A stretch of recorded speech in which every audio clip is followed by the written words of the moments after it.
Welcome to Straight Shot Politics. Each episode will bring you in-depth discussion with experts, community leaders, and analysts who will share their insights, experiences, and predictions. From local elections to global diplomacy, we'll provide you with the tools and perspectives you'll need to navigate today's real-world landscape.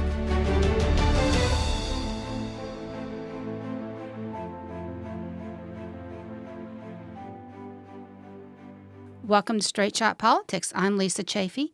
Joining me today, co-hosting duties, is Michael Nash. Hello, hello, hello. Our guest today is Robert Sprague, who serves as Ohio's 49th Treasurer of State, where he is committed to improving the lives of all Ohioans through wise investments, trusted stewardship, and bold innovation. Treasurer Sprague graduated from Duke University with a bachelor's degree in mechanical engineering and later earned a master's degree in business administration with an emphasis in finance from the University of North Carolina at Chapel Hill. His commitment to public service is matched only by his love of family. He and his wife Amanda continue to live in Findlay with their 5 children. Treasurer Sprague, welcome, and thank you for joining us. Well, thank you for having me, Lisa. I really appreciate it.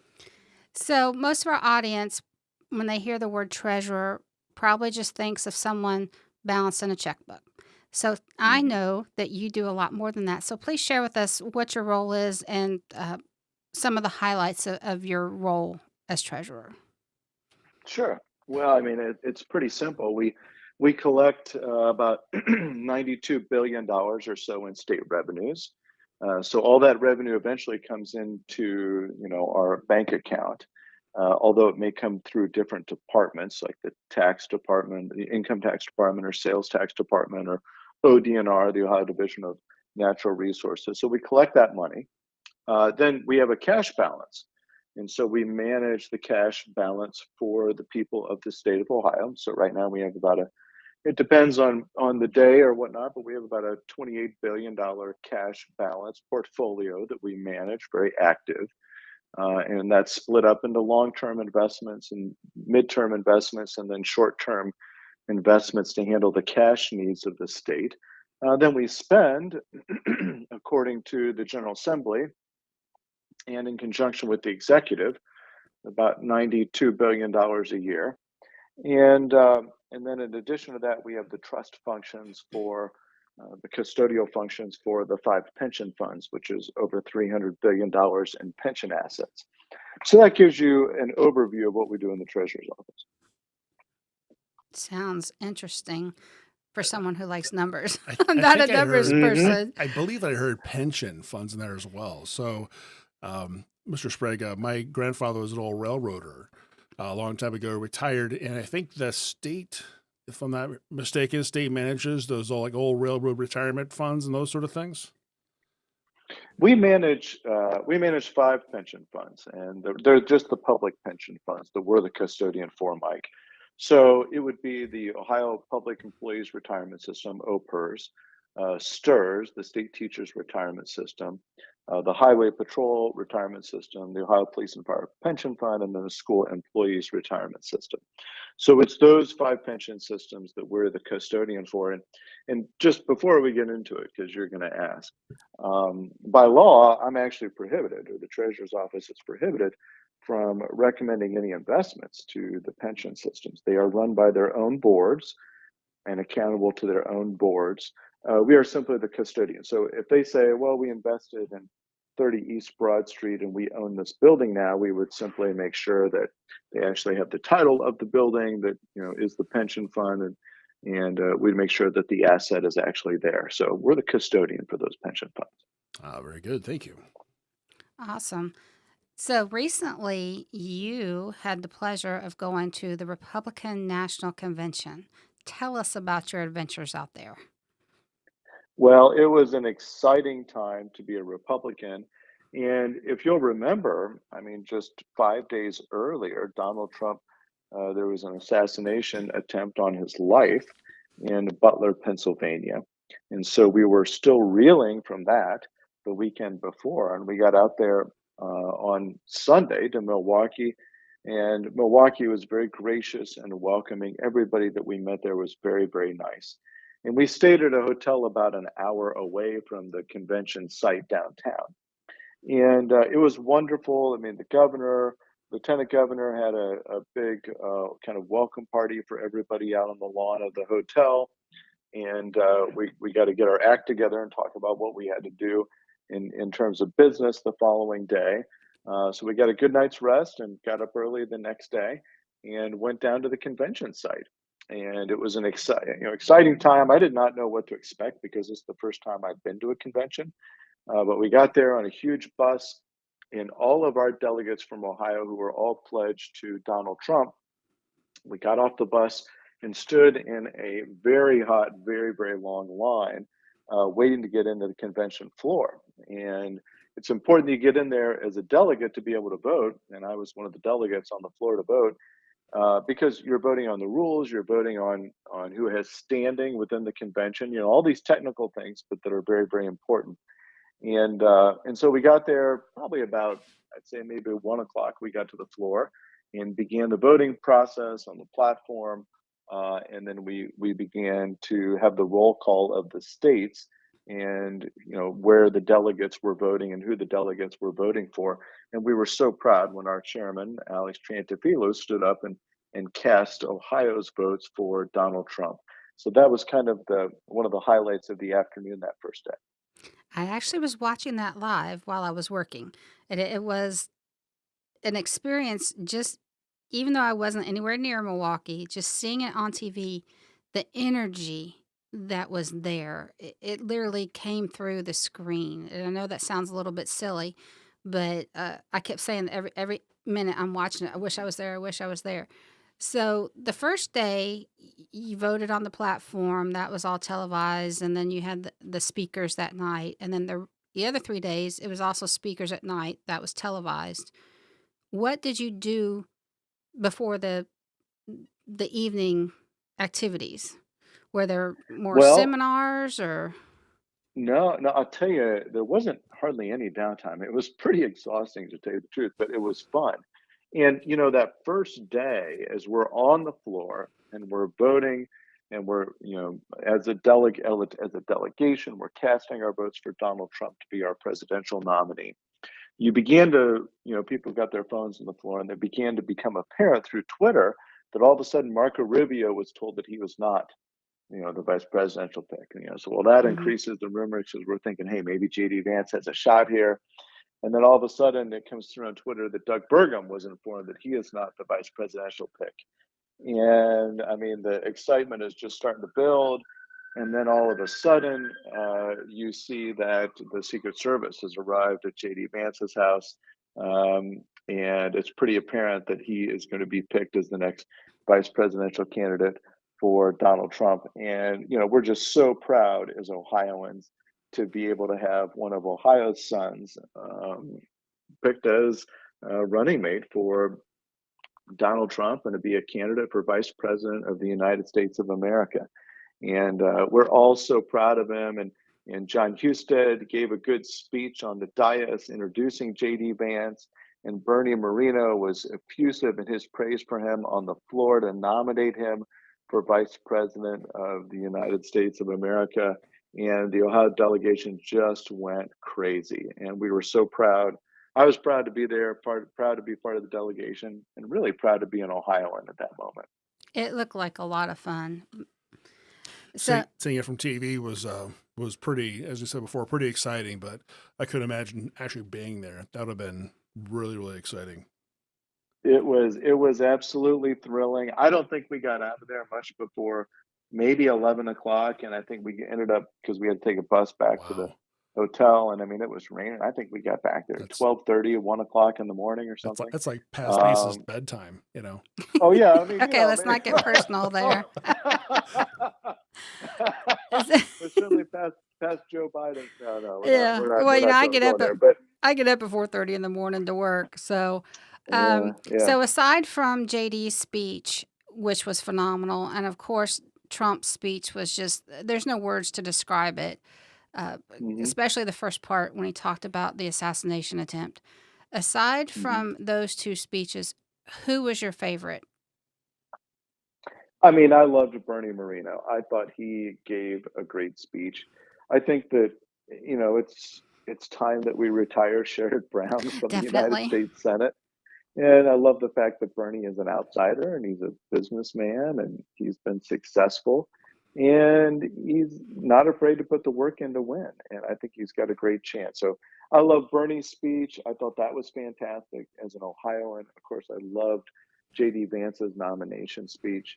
And, JD Vance started out and he started kind of talking about, platitudes and policy, and then, kind of in the latter part of his speech, which I really loved, he started talking about himself and about his Hmm. story and his family. And I think that why I think that was so wonderful and powerful to me as an Ohioan was because he kind of put his finger on, I think, the pain that we feel, whether you're in Findlay or Toledo or Youngstown or Akron or Dayton, all the small little towns across Ohio, particularly the Appalachian Crescent of Ohio, proud, proud history. That we feel like we've been overlooked, and not just overlooked and forgotten, but maybe even intentionally betrayed by a lot of these coastal elites that are making these decisions in Washington D.C. And you know, we can see what's happened to our communities. It doesn't take a rocket science. I mean, you could explain it in a bunch of statistics, but you could just look at it and see what's happened to these towns. And we used to have the factories here. We used to have our industrial base here. And over the last 30 years, because of the policies in Washington, D.C., these elites have chosen to take our jobs and allow them to go overseas. The production facilities have gone overseas. And what we've gotten in return is a bunch of cheap Chinese goods, a Walmart, in every single town across our state, and a hollowing out of kind of middle America and our middle class jobs. And along with it, our middle class values and our common sense as a country. And what has replaced it is a lot of despair, unfortunately, because of the lack of jobs, the lack of upward mobility for everyone. Doesn't matter your race or color or creed, everybody's in the same boat. And it's not just Ohio, and it's not just the little towns, it's the big cities too. And it's, Milwaukee, it's in Wisconsin, it's in Minnesota, it's in Pennsylvania, it's in Michigan, it's in West Virginia, Indiana. And these these people that are making the decisions, they just fly right over us until they decide to come back. And it's about every 4 years, it seems like. And then they pay us a bunch of lip service and they talk about how they're for the union worker and that, they're for more jobs and that they're going to be here for us and how strong America is. And then they leave and we don't see them for another 3.5 years and they go back to making the same decisions over and over again, which is basically selling out the middle of America. And this is the battleground for the election. This is it. And they have a great saying that says, as Ohio goes, so goes the nation. And we're no longer a bellwether state, a purple state in election terms. I mean, we're clearly Trump +8 when Donald Trump's on the ballot. I think we may be Trump +10 in this election cycle, or maybe Trump +12. But why I thought JD Vance's speech was great is because he talked about, I think it's his Meemaw, and maybe I'm Mama. not saying that right. I mean, Mama. Mamaw, Mama. Yeah. right? His grandmother, which I think connects with so many of us, like my grandparents. I mean, they practically raised me as well. I spent so much time over at my grandma's house, both of my grandmas. And, I mean, gave me my values, gave me kind of my outlook on life. And they were part of the greatest generation. They weren't afraid to work hard. They weren't afraid to persevere. They were the people that built this country. And I think a lot of our families in the Midwest nowadays, we kind of feel like the forgotten children, like, hey, we built this place and look what you're doing to it. And look how you've made it more difficult for us to live. And everybody on the Democrat side thinks that Joe Biden was the problem because, obviously was not cognitively, he's not there, Right. right? He's not capable of making decisions. He's clearly not running the country. And the Democrats are just thrilled, that Kamala Harris is now the new pick. But the real problem for Joe Biden and Kamala Harris is their policies. Look what they've done to us. I mean, I go to the grocery store, and as you said in the introduction, we have 5 kids, and 4 of them are boys, and it's expensive. It's Hmm. expensive to shop at the grocery store. It really is really, really expensive for us. We used to shop. We still do shop at Kroger. We like Kroger. I mean, they've got such great produce and Great Scott, which is a little community market, and I go there for their meat. It's fantastic. But I mean, we do a lot of shopping at Aldi now, and I consider us very much a middle class family. But I mean, we're doing all of our shopping at Aldi. We've had to really watch our budget to try to make the most of things, and it's hard to get through. And we spend a lot of money on gas. It's another big piece of our budget as a family. I mean, we have kids now that are, our oldest is 22, and right after that, Davis will be 21 this year in November. And I mean, they're paying for rent, particularly over the summer as they're in different cities for college internships and things. I mean, the rent is unbelievable. It's so unbelievably expensive, and to Hmm. try to buy a house for a young family, it's entirely unaffordable. It's crazy. That I is mean, so absolutely crazy. not only are they taking away our job and taking away our middle class incomes and our ladder, right, from into the middle class. They're not only taking that away in terms of the job opportunities and all that they've taken away from us in middle America, but then to add insult to injury, they've raised the cost of energy for us, right? All of the Hmm. oil, all the gasoline, they raise the cost. They raise the cost of food for us. They raise the cost of housing on us, okay? And then make us suffer, and they're just putting the screws to us. And I think that this is the election where middle America is going to stand up and say, we've had enough. We've had enough of your liberal ideas. We've had enough of your foolish policies. Enough is enough. You have to stop. You're making it hard for us to live now. It's not enough that you've forgotten us. Now you're targeting us and you're betraying us. And I really think people are going to stand up.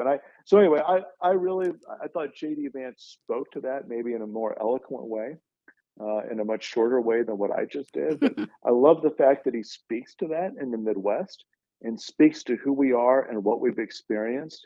And we want somebody who's going to fight for us. Yes. And maybe it's inappropriate to say that Donald Trump took a bullet and kept going. But I mean, this guy, he gets up on that stage in Butler, Pennsylvania, after being shot, nearly assassinated, and he said, I'm going to fight. Fight, fight, fight. Hmm. And they didn't want us chanting that, and I understand it, okay, because nobody wants violence.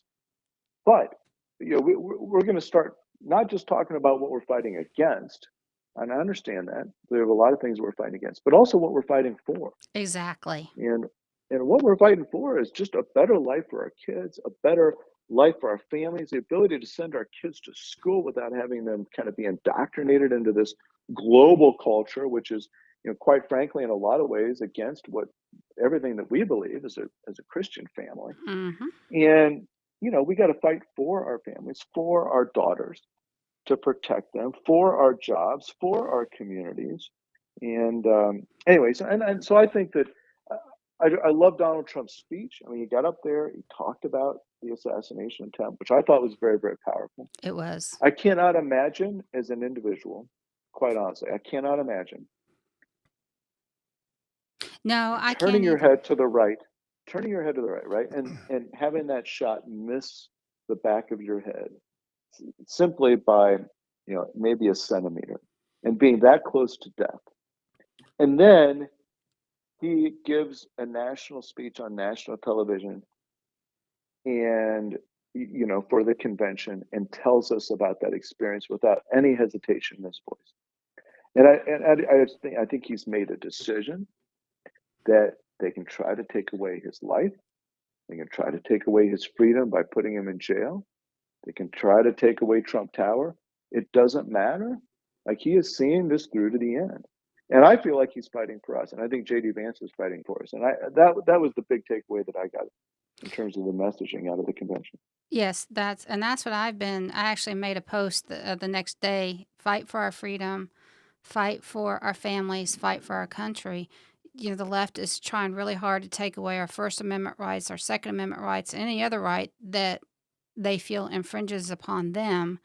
And for too long now, we, as Republicans, as conservatives, as Christians, have kept turning the other cheek. And we have to stop doing that.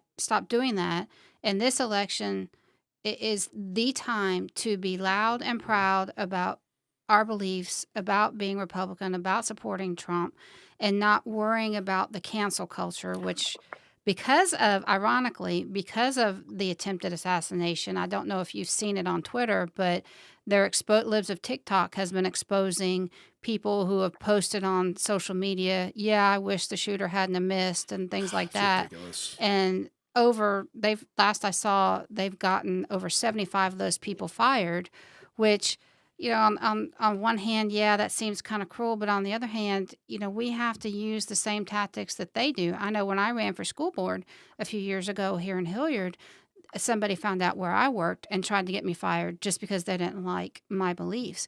And we have to stop turning the other cheek and fight for ourselves as well. And also, too, we keep on taking the high road. I hear this a lot in our circles. We continue to take the high road and take a high road of this and be the honorable and those sort of things. That's great. But as Lisa was saying, if we continue to do that, we're going to lose because they play that game better than we do. So, Yeah, I'll tell you, I think the other thing that's missing, two things missing from our political discussions is, number one, it's people make the best decision that they can with the information that they have. Everybody. True. But nobody knows what the truth is anymore, quite frankly. Mm-hmm. And you're being fed a bunch of BS when you watch, the cable news station. You know that in one case they're just telling you what you want to hear, and the other side you just can't even hardly bear to listen to it because, I mean, it's all opinions, Mm-hmm. and none of it really is fact. And I think the American people are struggling to figure out what the facts are. And I think that's the first piece. And I think the second piece is we need, I think, also a more hopeful, in some ways, political narrative that talks about, how we can all participate in the future for the state of Ohio and for our great country, and how tomorrow can be better than today if we're able to work together and we're able to come together as a country and do the right things. And, a lot of people are super critical of Trump because they feel like he is divisive or because he says things on Twitter. But you look at the stuff that he did, and the things that he did were right for our country and are right for our country. I mean, just think, I often think about the energy independence of it, piece of it. And Kamala Harris, as you probably have seen, in 2019, she came out and she told the media, she said, absolutely, I'm against fracking. She said that during the Democratic primary. Mm-hmm. Well, I mean, God has given us an enormous amount of natural gas under our feet here in the state of Ohio, most of which is in the Appalachian Crescent. And if you were to combine the natural gas formations of Ohio and West Virginia and Pennsylvania into a country, we would be the third largest natural gas producing nation on the face of the earth. That is how Wow. much natural gas is in the Marcellus and the Utica and all those other shale pieces that, quite frankly, our technology that was developed here in the US is now able to access. So, Donald Trump's policies, which were to make us not just not just energy sufficient, but to make us independent, energy independent, I thought was fantastic. And particularly contrast that with what they did in Europe, whether it was Germany or France, where they became completely dependent on Russian natural gas, and Russia shut it off, and all of a sudden they literally couldn't power their factories or their homes. And these policies absolutely matter to the future of our country. And I think that Donald Trump, he's got the right ideas for our country. He wants, he stuck up for us in terms of renegotiating these trade deals. He wants us to be energy independent. He wants us to be strong again, which is the only way that we're going to have peace again in the world. And they talked about all these things at the convention, but I think it's important to reiterate those ideas. We got to have a positive vision for the country. Agreed. And we also need a positive vision for Ohio. And one of the issues that's potentially going to be on the ballot November 5th is the redistricting. And Hmm. we currently have it's our elected officials, the state reps and the Senate, as I understand it, that draw the lines, and they have to take a lot of things into consideration to try and make it fair and balanced, if you will, so that one area isn't all Democrat, one area isn't all Republican, and what the left is wanting to do, as you well know, is fix it so that an appointed commission draws those lines, which there will be no accountability for. Uh, Tell us your thoughts on that and what you know is happening in the process with that right now.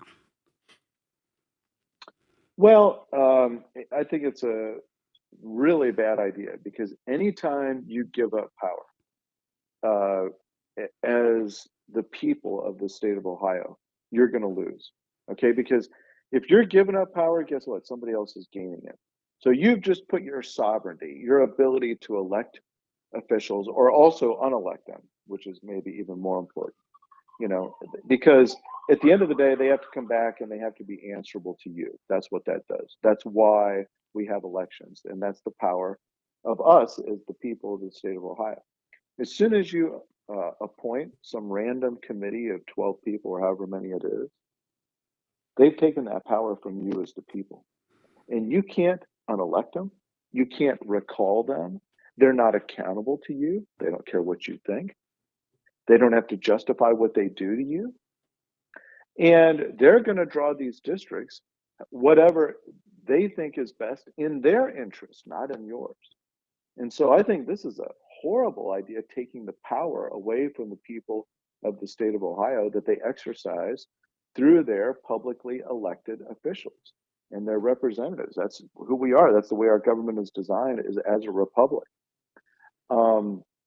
So it's a horrible idea, and it clearly is it's another instance, quite honestly, of the elitists thinking that they know what's best for everybody else. But it's not just that they're benevolent and they're like, oh, we're going to do this for you because, you're incapable of drawing the districts otherwise. Right. Right. But the other thing is, it really is a power grab. Oh, for They're going sure. to draw the districts, and they're going to draw them in a way that, quite frankly, the people in Washington, D.C. want to have them drawn.